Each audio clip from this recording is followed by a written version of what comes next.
Terima kasih ya sudah berkunjung ke Museum Listrik dan Energi Baru. Perkenalkan, namaku Max. Dan kali ini kita akan cari tahu dari mana sih datangnya listrik.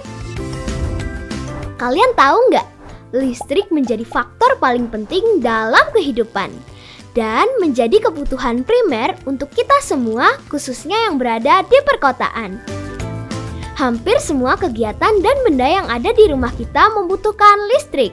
Dari handphone, televisi, AC, komputer, kulkas, setrika, dan banyak lainnya. Jadi, kehidupan kita di zaman sekarang ini nggak bisa lepas dari listrik, sahabat. Nah, kalian pernah terpikir nggak sih, listrik itu terbuat dari apa ya? Atau listrik itu datangnya dari mana? Max juga penasaran. Yuk kita cari tahu bareng. Listrik yang kita nikmati berasal dari pembangkit listrik berdasarkan hukum Faraday oleh Michael Faraday, seorang ilmuwan dari Inggris.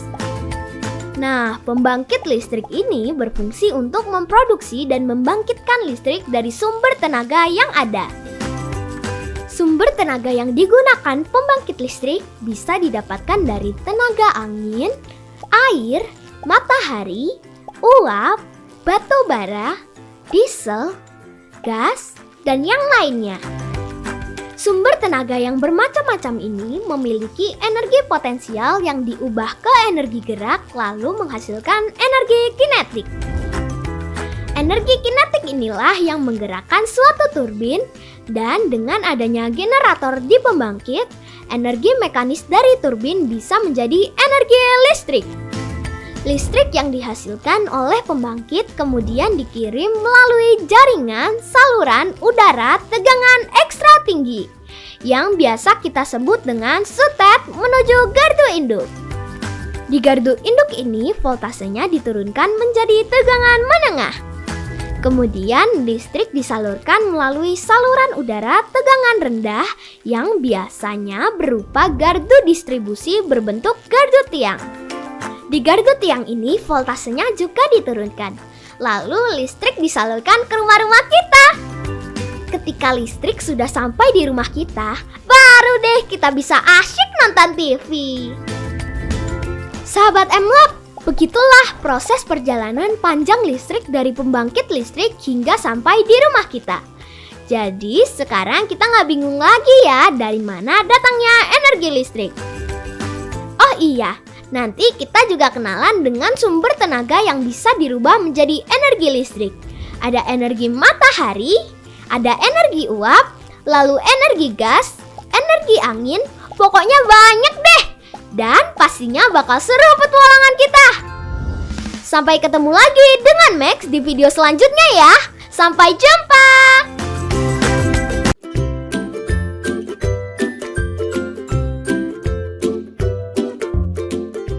Sifat energi. Energi tidak dapat dimusnahkan. Bila suatu energi tidak dapat kita rasakan, bukan berarti energi itu telah hilang, tetapi energi tersebut berubah menjadi energi yang lain. Beberapa perubahan energi.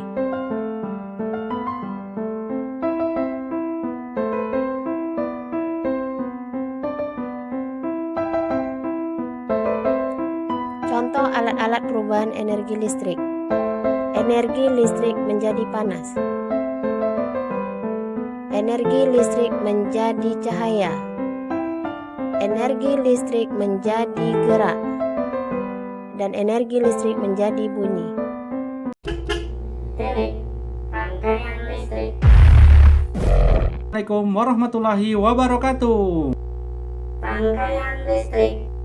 Rangkaian listrik adalah suatu hubungan sumber listrik dengan alat-alat listrik lainnya yang mempunyai fungsi-fungsi tertentu. Alat-alat yang sering digunakan adalah saklar dan lampu. Berdasarkan susunan hubungan alat-alat listrik, maka rangkaian listrik tersusun dengan 3 cara. Yang pertama, rangkaian seri. Rangkaian seri adalah rangkaian alat-alat listrik yang disusun berurutan tanpa cabang.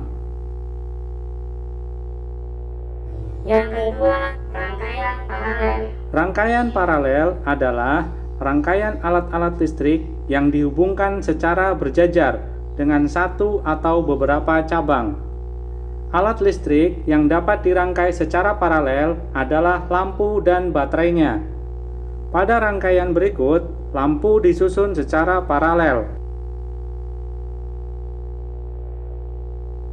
Sedangkan pada rangkaian berikut, baterai disusun secara paralel.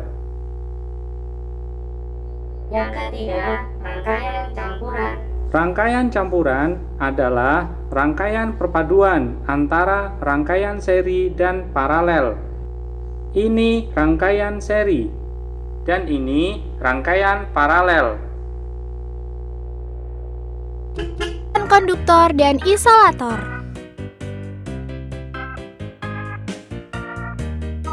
Bahan penghantar panas terbagi menjadi dua, yaitu konduktor dan isolator. Konduktor adalah bahan yang dapat menghantarkan panas dengan baik. Sifat konduktor adalah konduktif.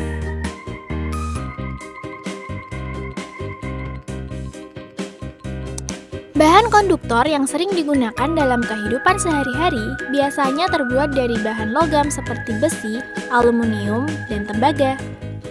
Contohnya, panci, wajan, penggorengan, dan beberapa alat masak yang terbuat dari logam.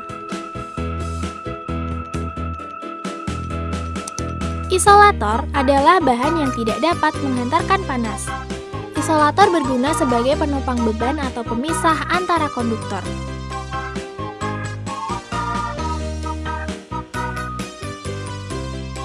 Bahan isolator yang sering digunakan dalam kehidupan sehari-hari biasanya terbuat dari bahan kayu, kain, plastik. Contohnya, sendok kayu, sarung tangan masak, dan kain. Hati-hati ketika memasak ya teman-teman. Terima kasih, sampai jumpa.